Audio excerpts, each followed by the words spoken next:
lagi dengan saya Linda Wahyudi di podcast saya. Kali ini saya kedatangan adik saya, pasangan muda yang luar biasa, Fandi dan Yohana. Halo Fandi, halo Yo. Thank you ya sudah mau datang di podcast saya. Thank you banget.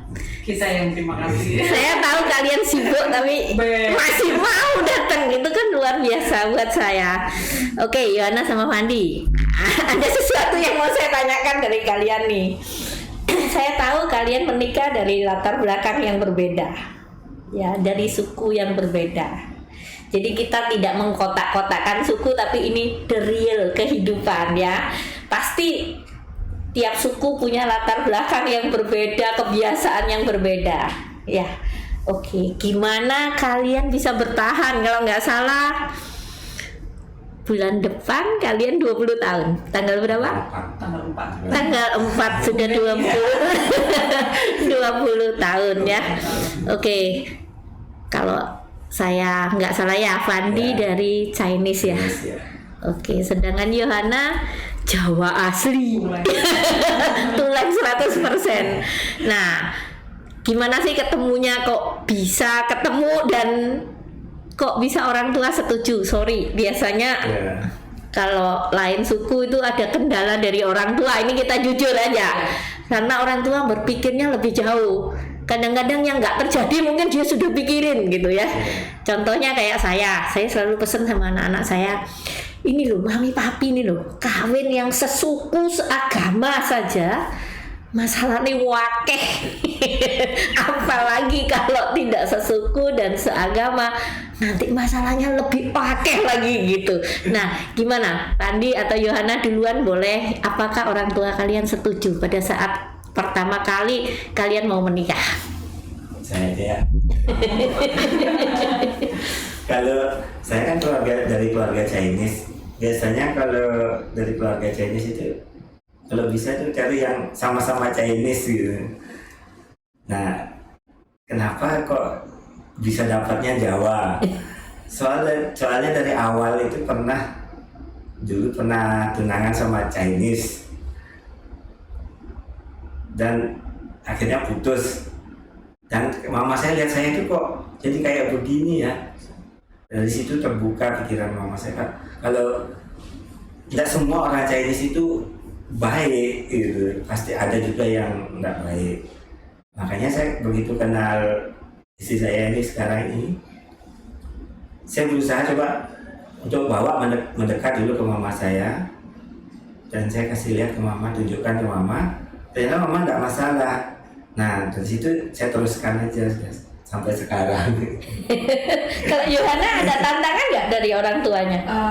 Pertama kenalin Fandi. Iya.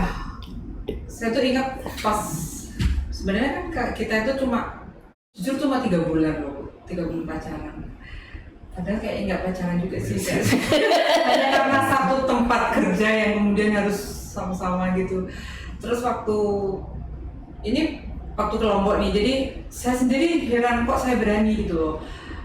Saya tapi tetap pamit sih ke orang tua lewat telepon. Zaman dulu lagi telepon kan masih susah banget gitu. Terus habis itu dibawa nih sengaja diajak ke Lombok, kemudian dikenalkan dengan orang tua yang mereka dengan bahasa sehari-harinya masih pakai bahasa Mandarin gitu kan, yang saya tidak mengerti apa-apa. Mereka komunikasi kayak gitu, tapi saya sih yakin dari gestur tubuh, terus kemudian mimik wajah itu tidak ada yang melihat saya secara negatif gitu. Terus kemudian suatu saat berdua ya dengan almarhum mama mertua saya dulu itu diajak ngobrol gitu. Cuma satu kalimat yang itu saya pegang sampai sekarang. Kamu yakin sama anaknya mama? Pertama karena itu tadi perbedaan suku, kemudian banyak hal lah beda. Kemudian satu lagi kata-katanya mama, anak ini sangat keras. Terus kemudian dia pernah mengalami kekecewaan dalam hubungannya yang hampir menikah. Jadi saya oke. Terus kemudian itu yang menjadikan saya ya nerima itu, kemudian ya nantinya akan belajar. Dan ternyata ya kalau dari orang tua saya sendiri ya pertamanya mungkin cuma kaget, yang bener aja gitu kan. Nah tapi ya lama-lama mereka mengerti karena saya tipe orang yang dekat dengan orang tua, tetapi saya bukan orang yang setiap saat tuh kayak nelpon, ngadu gini gitu-gitu. Jadi segala sesuatunya itu cenderung dihadapi sendiri sejak memutuskan untuk merantau. Terus lamarannya secara Cina atau secara Jawa? Nah ini ada ceritanya. Jangan malu kalau saya ceritakan. Aku dulu kan. Terus terang saya nggak tahu Jogja itu kayak apa, nggak tahu loh Bu. Bener. Terus saya kayak lo kamu dekat kok dari Jogja dekat. Begitu sampai di terminal Jogja, sudah sampai terminal Jogja, lo kamu dekat ya, masih sudah dekat kok katanya. Kok lagi akhirnya pindah bis lagi, bis kecil naik lagi ke Gunung Kidul situ. Begitu turun di situ ada lapangan bola, dekat lapangan bola di Gading, turun. Lagi saya tanya, ya gimana rumahmu? Enggak, sudah dekat ya bilang gitu. Terus gojek sini gojek gitu. Ojek ya zaman dulu. Ojek. Kok malah pakai ojek? Akhirnya kita naik ojek masuk ke situ. 4 kilo lagi. Masuk begitu sampai ketemu bapaknya sama kakeknya nih. Kamu sendirian atau dengan Berdua sama dia. Oke. Dia tuh lamaran itu. Langsung lamaran. Lamaran berdua aja. Wah, kalau nggak salah pas liburan nyepi gitu. Kamu tahu nggak orang Jawa? Ya. Selalu bilang sudah deket. Kalau Jawa sudah deket itu orang Jawa memang begitu. Saya dilahirkan dari Jawa. Dia bilang seperti aku itu. tertipu. Pinggir jalan ya bener. Mana ada rumah di tengah jalan. Terus ya itu kan dia memang sudah bilang mau Iya ada. kita mau ngelamar, tapi saya berdua kok yang datang. Terus bapaknya masih cangkruk di bo itu kan sama kakek. Terus dia nanya, Pak, kok turunannya apa-apa nih? Tenanan gak ini? Pikir bercandaan. Tenanan gak ini? Soalnya kan asal dia pulang saya masih tidak serius nih sama dia, belum pacaran. Asal dia mau pulang ke Jawa saya bilang, nanti bilangnya sama calon mertuaku, mantunya belum bisa pulang, saya bilang gitu. Ternyata beneran jadi mantu. Hebat banget ya. Jadi ya langsung dilamar gitu aja. Iya. Nah itu udah. Langsung Pak boleh nggak saya menikah gitu? Oh tidak Bu. Jadi meskipun dia datang sendirian, dia tetap dihadapkan dengan orang satu kampung Satu itu. kampung. Jadi kan Satu malam kering. itu malam itu langsung ya seperti orang Jawa pada umumnya gitu. Ada lamaran gitu. Jadi tetap orang satu RT lah kasarnya satu pasti ya di tempat saya itu satu gitu. Nah terus kemudian dia itu masih bisa bahasa Jawa tapi masih sok pura-pura nggak bisa bahasa Jawa itu dengan alasan biar nanti karena aku tidak ditanya-tanya dan dia tidak pancing. Terjemahkan lagi. Ya, jadi kan pakai penerjemah gitu. Jadi dia sok pura-pura karena dia sudah ngerti. Jadi bertanya iya kemudian. Tapi kita sebelumnya itu malamnya itu kita sudah cari orang yang dituakan itu. Oh, ya. Jadi dia mendukung gitu. Pinter kamu ya. Tapi pada akhirnya membuat saya sadar bahwa saya bukan dia yang tertipu, mungkin saya yang akhirnya harus minta serangan secara Chinese gitu. Begitu melihat ponakan apa namanya? Iya, harusnya kamu minta. Mungkin aku Dapat uang susu segala macem. Tapi saya yang pintar. Kalau kan ditanya, saya kan nggak ngerti adabnya Iya, ini harus gimana. Jadi orang tuanya yang nyiapkan. Terus kamu nggak ngalungin waktu ulang. Masih cincin ya gitu. Enggak, maksudnya ngalunginnya sebelum pulang. Oke. Nah itu berkelanjutan kemudian pada saat nikah. Jadi pada saat nikah kan sama-sama Menikah di mana? di Jogja, pemberkatan di gereja di Jogja. Nah itu pada saat itu kan memang cuma bertiga aja, mama, papa, sama dia. Nah itu pun berkelanjutan dengan seserahan. Kan kalau di Jawa itu kan waktu malam sebelum besoknya berkah nikah itu kan ada kayak bawa seserahan. Dia tidak bawa apa-apa itu seserahan. Yang membelikan ibu saya. Sekarang setelah sekian tahun kita suka sharing berdua itu kita ada astaga ya itu dulu barang-barang itu ibu saya yang beli. Ya ampun benar-benar itu. Karena orang tuanya senang banget. punya calon mantu yang begini. Yang aneh. Unik ya. Jadi ceritanya kalau diceritain ke anak cucu bisa ketawa ya, tetap ya. Iya. Tapi saya bilang ke anak-anak nanti jangan mau seperti mama. Rugi kan sebagai seorang perempuan gitu kan. Harus ada nilainya. Oh, jadi menikah pakai pakaian Jawa. Jawa. Pakai adat Jawa. Luar Tapi habis biasa. itu juga ada yang di Lombok Iya, di Lombok baru pakai adat Chinese. Oh. Pakai 2 kali. semua adat Chinese. Iya. Orang tuamu ikut ke Lombok. Iya, bapak ibu aja. Jadi dibalas karena papa mau aja yang kesana, jadi ke Lombok juga bapak ibu aja. Iya. Luar biasa. Sekarang ini mau 20 tahun. Nah, sekarang udah nih kisah perkawinan sudah nih. Perkawinan yang seru. Nah, habis itu bagaimana caranya menyesuaikan diri? Nah, Karena kan Ya. pasti adatnya beda banget toh. Nggak usah Nah. masalah keadat aja, kayak cara bicara. Kalau kita sudah agak ke timur kan biasa ngomongnya keras, tapi maksudnya tidak keras. Dia sudah nangis duluan kan. Cepat lagi ya. Ya. Orang ngomongnya cepat sekali Aku ya. kok disentak-sentak, dibentak-bentak ngomong, padahal ini lo belum apa-apa masih biasa kok sudah dibilang bentak. Gitu. Iya, orang Jawa kan halus, Iya. apalagi Jogja. Iya. Halus. Lihat presiden kita itu orang Solo. Halus, tapi jangan main-main loh sama orang Jawa. itu yang awal-awal. Ya mungkin karena sebenarnya kita juga kasarannya belum terlalu mengenal secara mendalam kan, hanya 3 bulan. Kemudian Banyak nangis yuk. ya. Kemudian begitu masuk, oh ini ya namanya perkawinan yang sebenarnya gitu. Pertama-tama kita dulu lagi masih tinggal ngekos gitu. Terus kemudian langsung dikasih berkat hamil. Nah itu dia, sudah kayak tumpuk-tumpuk gitu, kayak kasarannya kita itu ya memang nggak merencanakan ya. Jadi kayak belum siap, ketambahan lagi hamil, jadi belum siap itu kedobel.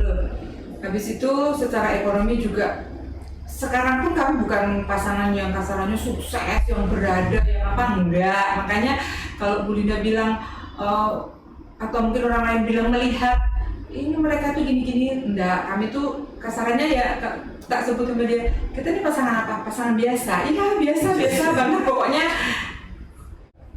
Ya kayak gitulah Bu, dan jadi Cukup lah. ya kasarannya kayak gitu. Jadi dari yang benar-benar kami berdua merantau dari nol, hidup benar-benar berdua dari nol, tinggal di kos-kosan, dan kemudian dikasih berkat hamil ya anak pertama, dan menghadapi seorang yang dengan kepribadian yang di luar ekspektasi saya. Terus kemudian tapi saya ingat kata-kata almarhum mama mertua, dia itu sangat keras loh.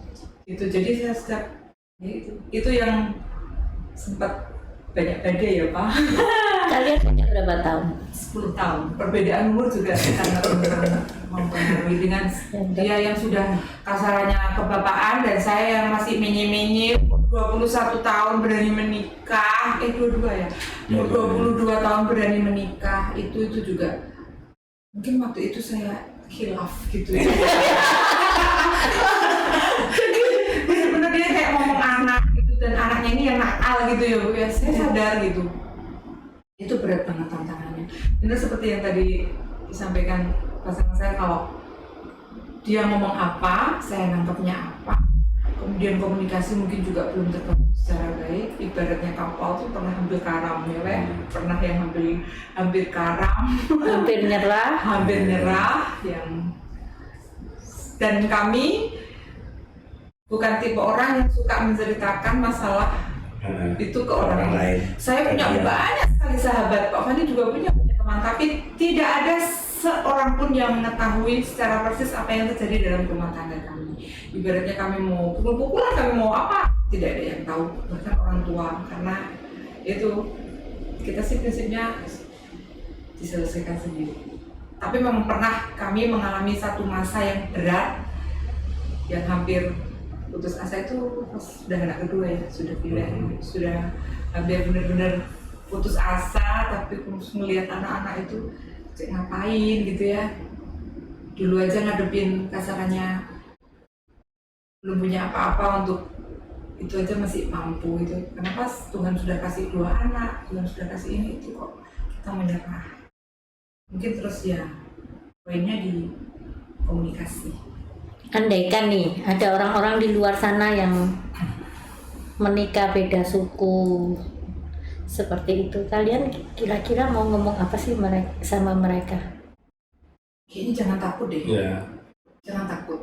intinya harus saling mengalah. Ya. Salah satu harus ngalah. Perasaan aku deh Pak yang ngalah terus. Udah, kayaknya aku. Terus kalau menyesuaikan diri dengan keluarga masing-masing bisa? Yohana bisa masuk ke dalam keluarganya Fandi? Masuk. Fandi bisa masuk ke dalam Bisa. keluarganya Sangat bisa. Yohana? Dia termasuk yang Pertama-tama orang tuanya dia itu kan kalau masalah makan tuh pikir saya nggak bisa makan ini makan itu. takut. Saya bilang saya kecil pernah nggak dapat makan nasi kemarin pun atau entik yang direndam kemarin sudah pernah. Jadi apa sih yang nggak saya bisa makan? Semua apa yang di situ saya bisa makan. Jadi karena pikiran yang membuat mereka ini takut tidak bisa. Ternyata saya bisa apa makan apa bisa.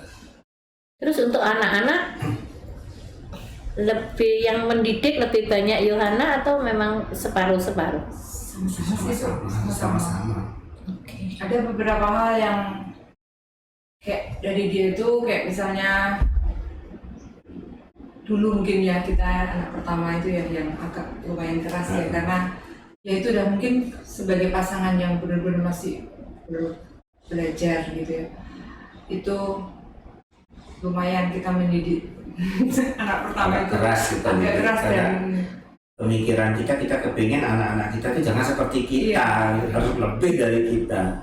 Jadi semua kita harus dia bisa ini harus bisa ini. ya, kayak mungkin banyak menuntut ya, tapi Iya. sebenarnya ya mungkin niatnya nggak seperti itu, cuma mungkin akhirnya penerimaannya ke anaknya mungkin agak dia Memang biasanya anak pertama itu kita kayak jadi bercoba. ngasih mimpi Iya. untuk yang terbaik Iya. gitu. Jadi, semua orang tua gitu. Jadi jangan merasa bersalah ya Iya. semua Iya. orang tua begitu. Kadang-kadang ya gitu kayak sekarang dia sudah gede gitu, ya ampun dulu kita kok bikin anak begini ya, gini anak gitu ya. Sampai susu pun makanan apapun harus yang terbaik. Baik, Karena iya. dia kalau dia sudah besar kita kasih yang enak-enak pun nggak bergizi pun percuma. Kalau Iya. saya mikirnya gitu dari Iya. pertumbuhannya itu yang paling penting. Saya ingat dulu gajinya suami saya Aldi kan nggak bisa makan makanan padat sama sekali sampai 2 tahun hanya susu. Jadi beli susu sekaleng itu Habis dari situ.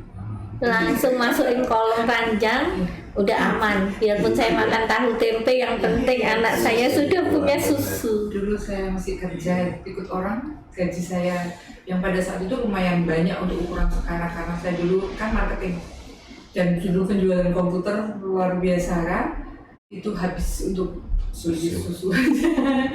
Iya. Ya, sudah lewat sekarang ya, Ya, anak-anak udah gede. udah gede.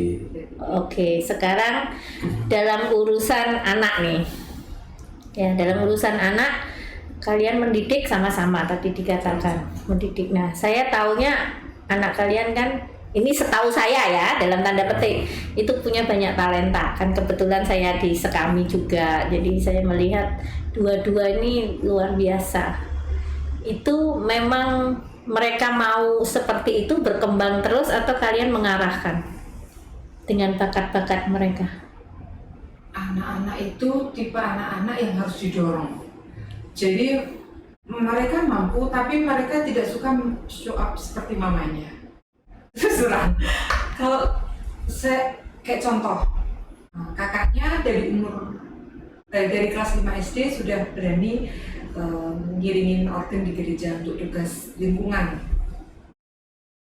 Nah, adiknya ini ternyata dari om yang melatih ke rumah itu secara kemampuan dia jauh lebih cepat dari kakaknya untuk belajar misalnya satu lagu. Tapi ternyata dia nggak interest ke situ.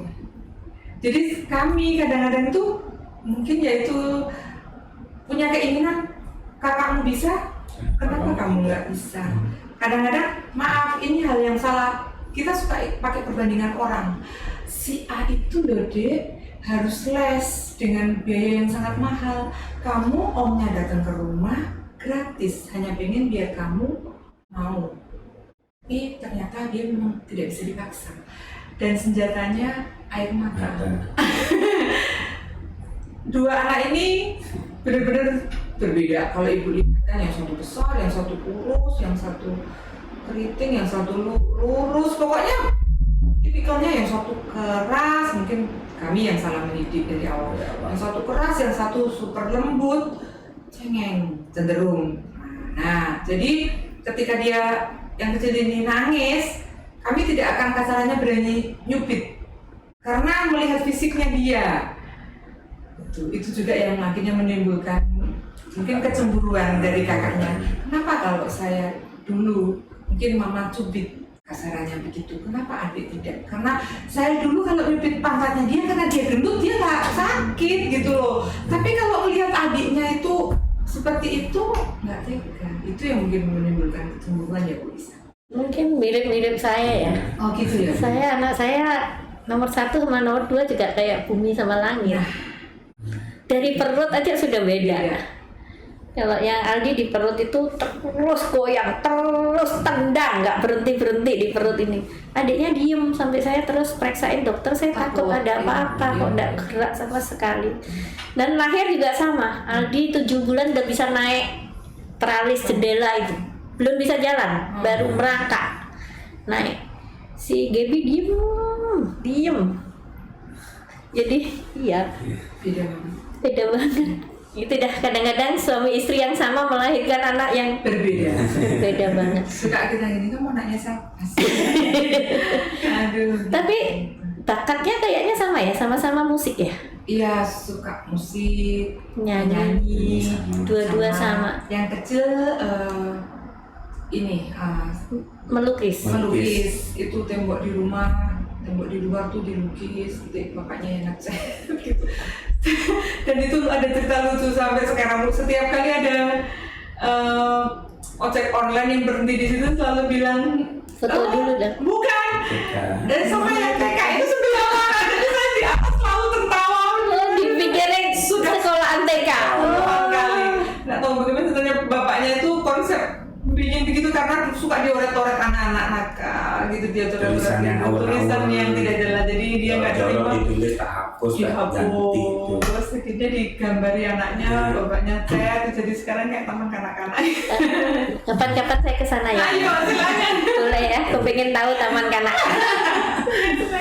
Oke, Yohana sama Wandi, umur 10 tahun itu menyebabkan kalian lebih enak atau lebih ada masalah? Karena gini, dulu teman-teman saya sampai saat ini selalu bilang kalau cari jodoh tuh cari yang jauh umurnya enak, kita ini dimanja, disayang gitu. Apakah benar seperti itu? Plus minus. Iya, kadang-kadang ya sama aja. Soalnya kita kan nggak pernah sama yang umur dekat. Yohana merasa disayang, dimong gitu. Terus terang, awal-awal ya karena kami menghadapi banyak masalah di awal lumayan berat, yang mungkin juga nggak diceritakan. Kalau akhir-akhir ini iya, jadi ya lebih merasa diemong. Terus kemudian ada beberapa pengalaman sakit saya yang suami itu bisa menerima saya itu lebih membuat saya yakin kalau saya diemong.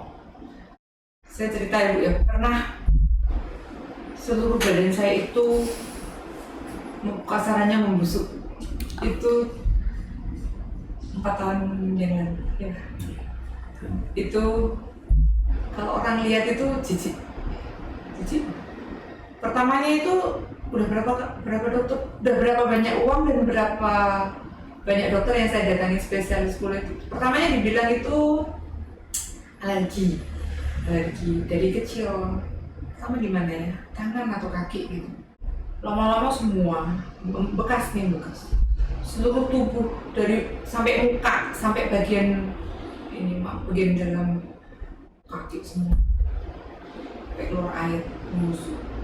Bener-bener yang udah berapa lama itu? lumayan berapa bulan itu. itu saya sendiri sudah sebagai Putus perempuan udah putus asa, udah nggak pede ya, gitu. Udah nggak bisa kemana-mana, nggak bisa bantu suami. Masak aja saya jijik kan, masak saya jijik. Terus, nah penerimaan suami itu yang saya bilang luar biasa.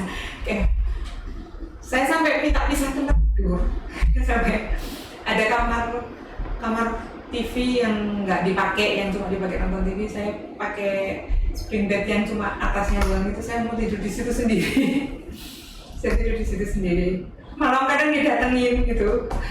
Saya bilang, sana aja, malu saya gitu loh. Akhirnya sembuhnya bagaimana ya? Itu medis dan non medis, semua percaya nggak percaya. Itu Saya juga tadi punya perasaan begitu. ya, medis dan non medis. Profesor kulit itu sudah berapa yang setiap saya didapat cerita dari teman, ini bagus di sini, saya datangi, saya diantarin di Gatot Kaca, di Tengku Umar, di mana obat dan Romo itu baik-baik ya, mungkin sama kami baik. Almarhum Romo justru luar biasa, berdua diajak misa ya, dasar Misalnya Misda di gereja, di altar bertiga, benar bisa bertiga. Sampai jatuh saya di situ. Terus saya tuh sampai kayak orang ada Kristen bikin acara apa namanya, kayak apa sih Bu? pistonan. Pokoknya yang ARK. datang saya, pokoknya karena saya bikin buku berbagai cara. Kemana-mana saya ikut, pernah di Kepaun ada ini, ada kayak gini, datang, saya datang. Kadang diantar, kadang kalau sudah repot. Itu kamu pakai lengan panjang apa Iya, tutup? pakai lengan panjang, celana panjang, Iya. malu kan Iya. muka, kayak gitu. Nah, anak-anak ada sekolahnya nggak, biasanya saya yang rajin ngantar segala macam. Itu terus terakhir udah bisa sama Romo. Terus sampai Romo Wanto juga ke rumah sama pendoa-pendoa dari Gianyar. Senang mereka datang ke rumah, doakan segala macam. Terus orang tua di rumah juga sampai ya mau percaya nggak percaya ya akhirnya ya puji Tuhan bisa sembuh. Walaupun pasti ada bekas tapi ya Sembuh langsung grek langsung. proses ya Bu, proses obat juga saya minum berapa bulan ya, ada setengah tahunan ya, lumayan lama. Enggak, saya nggak lihat bekasnya tuh. Ada Bu, banyak kayak Dan gini. obatnya nggak murah. Nggak, itu sampai lumayan gitu. Luar biasa ya, bisa sembuh ya. Iya, itu puji Tuhan banget.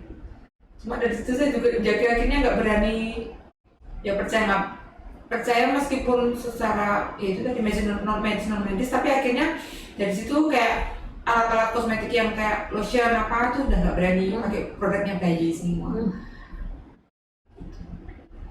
Nah itu dari sakit, beberapa kali saya sakit, itu beliau mau menerima itu membuat Saya besar hati. ya ternyata itu dari Bu, kita jangan melihat oh dia keras, dia begini, lihat baiknya, lihat penerimaannya, jangan GR ya Pak.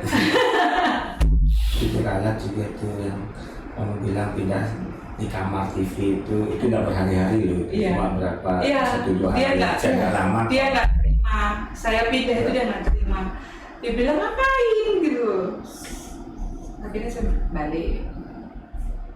Luar biasa. Makanya Kenapa? semakin cinta. Gitu ya. Kan diri sendiri aja jijik ya Bu, terhadap diri sendiri repotin banget sih gitu. Tapi Dia pernah nanya, kamu udah jijik, kamu jijik gimana? Kamu istri ya? Aku dan kau adalah satu. banyak hal sih Bu, kayak bagaimana step by step untuk yang dari pernah yang cinta ya, namanya menikah kan pasti cinta banget tuh. Tahu sih cinta banget apa enggak? Mungkin cinta banget. Dari yang cinta banget sampai biasa-biasa saja, sampai terus terang pernah yang benci. Bencinya itu sudah yang tahap yang nggak bisa tertolong begitu. Terus kemudian dipulihkan, kemudian kan katanya paling sulit itu jatuh cinta lagi pada orang yang sama, ternyata bisa. Tuh. Dibantu teman-teman. Ya.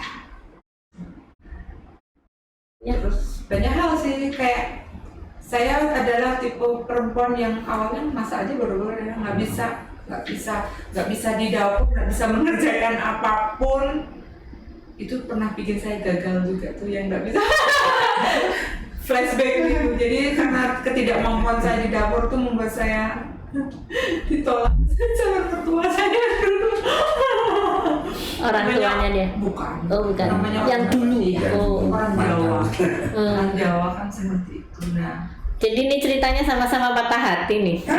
iya, tapi kayaknya saya patah hatinya udah enggak. Tuhan kasih yang terbaik ternyata ya. Begitu ya. Tuhan kasih yang terbaik ternyata ya. Makanya kalau saya Jadi bilang sama dia nikah itu yang masak saya, Bu. dari awal-awal Saya cari masak. uang dia, masak dia, dan jangan salah, Bu, semua pekerjaan di rumah itu saya belajar dari Pak Pandi. Jadi semua hal tuh dia bisa kerjakan sendiri.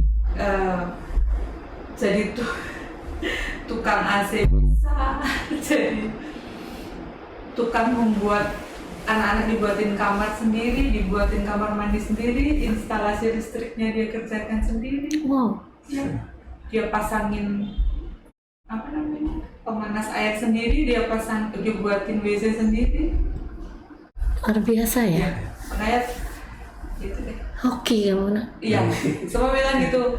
Dulu awalnya menyadarinya kayak, kok mau sih orang lebih tua gini-gini beda gitu. Tapi yang makin lama belajar dari lihat kebaikan-kebaikannya, melihat apa yang dia bisa kerjakan untuk keluarga.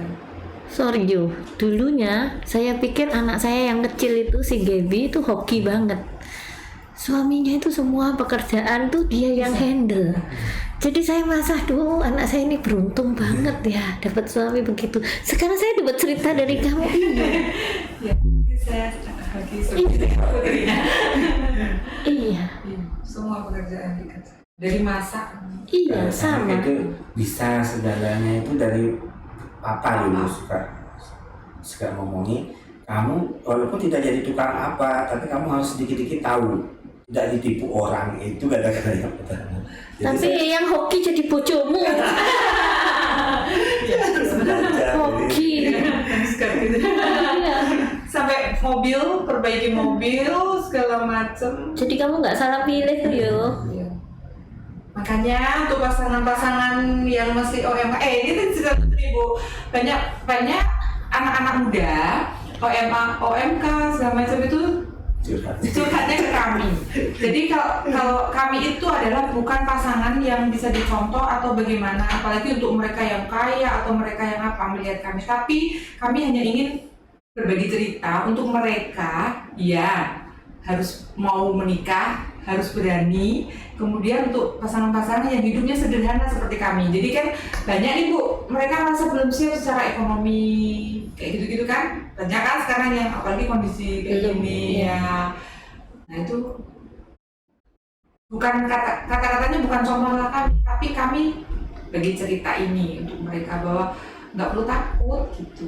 Dan itu udah kayak kasarannya kebukti dari beberapa pasang yang mereka tuh tiap kali ke rumah cerita, akhirnya mereka pasangan-pasangan itu akhirnya menikah.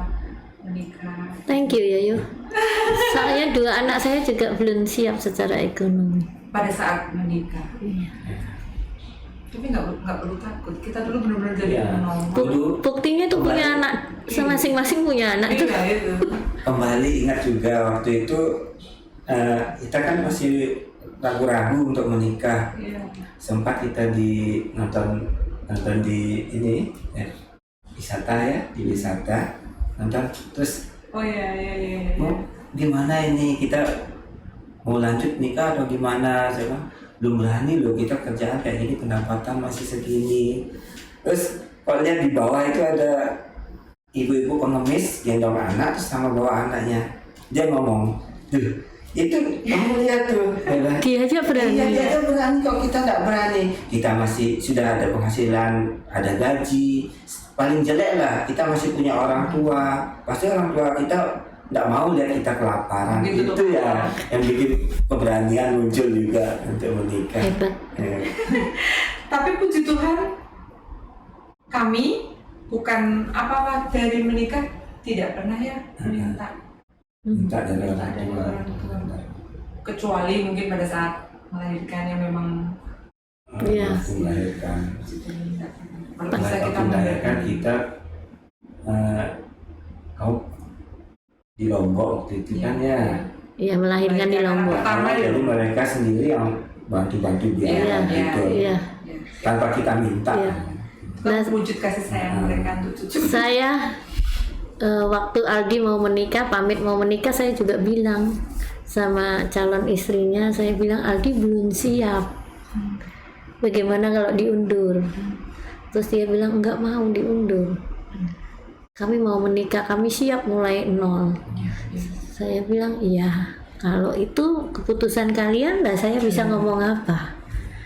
Ya kan? Kalau saya ngomong enggak, ya kok kayaknya salah. Terus teman-teman saya ya pada ngomel kan, mereka menengah ke atas kebanyakan ya, mereka pada ngomel, kamu gila, anak belum siap kok dinikahin, nanti yang sulit itu kalian loh gitu. Saya bilang saya sudah mencoba memberi pengertian pada dua anak itu dan mereka tetap memutuskan mau menikah, dan saya menghormati dan menghargai keputusan mereka gitu. Saya hanya support aja. Bukankah harus percaya semua udah ada jalannya? Ketika anak lahir juga mereka membawa rezeki masing-masing. Ya. Contoh sangat sederhana itu pada saat anak kita yang pertama lahir. Iya, Itu betul. kami dari kos, Bu, kami bisa mendapatkan sebuah rumah kontrakan yang pada saat itu harga kontraknya cuma 2.500.000. Wow. Satu Kuasa rumah. Tuhan. Itu kalau nggak kuasa Tuhan. Itu lima tahun. 5 ya. tahun. Waktu itu orangnya minta 5 juta per tahun. Saya yang datang ke sana minta 5 juta per tahun. Nah saya kan ngomong ke dia, karena kan waktu itu cuma punya uang 10 10 juta. juta. Saya bilang gini aja, gimana minta potongan 1,5 juta. Dijawab Bu sama dia, oh nggak bisa 1,5 juta, gini aja deh 2,5 juta per tahun katanya Bu. Saya langsung puji Tuhan, syukur, ternyata malah dia minta segitu, langsung saya bilang. Tapi saya cuma punya uang 10 juta dulu, nanti berjalan setahun lah saya bayar yang 2,5 juta. Terus udah itu dia gini aja, sudah lah nanti besok saya buatkan perjanjiannya, bayar sisanya itu setahun lagi 2 juta aja, yang 500-nya pakai dan untuk ngecek dulu itu. Aduh, baik Iya, bisa. Bu, kuasa Tuhan itu dari harusnya kan 5 juta kali 5 25 juta, jadi 12 juta setengah. Dipotong lagi. Dipotong 500. lagi. Dan hubungannya masih bagus banget ya. Baik, ya. Oh, itu ibu itu. Listrik kita pertama-tama dia tidak mau bayar, dia yang bayar. Air dia yang karena bayar. putranya kerja di suatu bank yang langsung potong rekening. Heeh. Air itu terus dari potong rekening. Terus kemudian kami yang bilang, Mas, jangan, kami yang pakai kok, kami bayar. Ambil listriknya. Oh, baik ya. Listriknya Baik dulu banget, dikasih. baik banget. Tapi ada berapa tahun sudah baru yang airnya kita bayar, itu pun saya ngadu ke ibunya, baru dimarah sama ibunya, baru dia ngasih. malah justru kita yang Kita ngadu, yang- kenapa kami nggak dikasih bayar gitu. Dan ibu itu sudah sepuh, baik banget. Nah, puji Tuhan dari tinggal lagi setahun itu Bu ya, kita mau kontrakan habis, pas itu kan mau kontrak lagi, mikir ngomong sama dia, dan malah kita nggak mungkin bisa dapat kontrakan seharga Semurah itu, itu. semurah itu tidak mungkin. Saya bilang, coba kamu hitung kita ada uang berapa gitu. Terus dia hitung kok punya uang waktu itu 100 ya, punya 100. Nah saya bilang coba kamu cek lagi kita ada utang enggak, nanti uang orang kita pakai. Ternyata memang ada segitu. Berusaha nyari rumah, siapa tahu bisa kan itu, harga 100 itu tidak ada waktu itu. Terus kok tetangga nawari rumah minta berapa, 250 juta. Terus saya bilang, Oma kita tidak punya uang, waktu itu kan range-nya panggil Oma, Saking sayangnya sama anak saya Hmm. paling gede itu. Jadi saya bilang, Oma kita nggak ada uang 250 juta Oma, cuma punya 100. Baliklah dia, sebentar lagi balik. Nak Fandi, ini orangnya minta 200. Nah saya kan ngomong lagi, Oma jangan tawar-tawar orang deh Oma, nanti orangnya marah. Kita cuma punya 100 gitu. Balik dia Bu, balik dia lagi, balik lagi dia bilang, nah Fandi dikasih 185. Terus ya kita juga bilang, aduh Oma nanti tak enak ini, orangnya nanti marah. Terus dia bilang, Omanya marah. Nah terus kapan kamu mau punya rumah kalau kamu tidak berani usaha dong? Nah baru mikir kita, ya coba cari bank ya. Ngajukan di bank ditolak harus punya. Karena kami kan kerja sendiri. Iya. Soalnya anak saya juga sama, anak saya tidak bisa gitu. Terus mikir lagi, coba ke ipar. Cobalah telepon dia. Maksud saya kan dia beli dulu, nanti saya nyicil ke dia gitu. Kita telepon, ini loh ada rumah mau dijual, harga segini, murah loh. Nanti kita beli, waktu itu saya pakai Cicang beli dulu, nanti saya kredit deh sama Cicang. Untuk apa aku beli rumah? Aku sudah punya rumah 2, dia bilang gitu. Kamu aja yang beli. Dan saya sih mau beli tapi uangnya cuma ada 100. Ya udah nanti tak tambahin dulu. Waduh langsung lega. Lihat dulu. Langsung saya ngomong itu, saya pergi lihat. Nah janjian sudah lihat rumah itu kok bagus gitu. Hoki kamu. Ya. Terus saya janji sama orang nanti lihat dulu sama anak istri, soalnya anak saya Rensa kalau lihat berapa rumah kita aja itu selalu nangis di rumah itu, nggak mau. Dia kan ini. Ya, jadi setiap kali kita melihat rumah, belum lagi masuk dia sudah teriak-teriak histeris. Mungkin dia melihat sesuatu. Nah, ketika kami datang ke rumah itu, masuk gitu ya, duduk dia nggak mau pulang. Langsung, saya mau ini. Kecil. Nah, kita mau masuk rumah itu sudah ada orang yang nawar rumah itu 190. Nah, untung ibunya itu baik, yang punya rumah itu tunggu sampai jam 8. Kalau dia tidak datang, silakan ambil. Padahal saya janjinya jam 7 ya. Nah, kita datang masuk lewat pintu samping, orang itu masih di sana. Ya, mereka keluar lewat pintu depan, kami dari samping dulu sudah di sini dari tadi. Sudah. Baru dia tahu. Habis itu, terus dia bilang, dengar kan tadi dia minta berapa? Iya. Dengar. Tapi saya nggak mau segitu, ya, tetap segitu. Buat Rensia. Kok kenal Rensia katanya? Dia waktu kecil sering saya gendong-gendong di sebelah katanya. Itu namanya hoki. Iya. Jadi saya bilang, segala sesuatu kami dapat dari orang-orang di sekitar kami yang baik. Jadi kami diketemukan dengan orang-orang yang baik yang selalu memberi jalan. Kayak rumah itu kan, ibu ini langganan di salonnya Oma. Oma ini adalah orang yang tinggal di depan kontrakan kami yang sudah menganggap Rensa ini kayak cucunya. Saya makanya sampai sekarang pun almarhum suaminya, kalau kami doa kami juga. Jadi hokinya Rensia ya? Iya, kalau saya bilang rezekinya dia dari dia dapat kontrakan. Iya, dia kasih. Tuhan Allah sudah siapin buat Rensia. Syukurlah. Oke, thank you sudah mau berbagi, luar biasa.